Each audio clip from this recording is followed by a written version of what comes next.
కోడి పందెం గురించి చెప్తాడు మా నాన్న.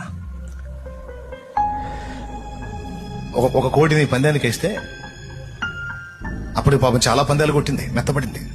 దాని పొట్టకు తగిలి పేగులన్నీ బయటపడ్డాయట. అవతల దానికి కత్తి తగిలి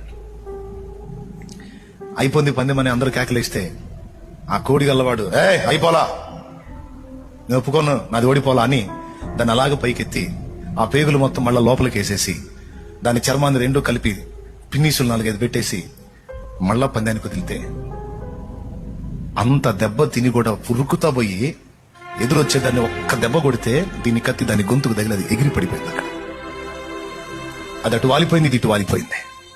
దీనికి రక్తం పోతుంది. చూడు దాని పట్టు చూడు, ఎంత పక్షి, ఎద్దు, పశు. యజమానుడికి న్యాయం చేయటం కోసం అవి అంకితమైన తీరు చూడు.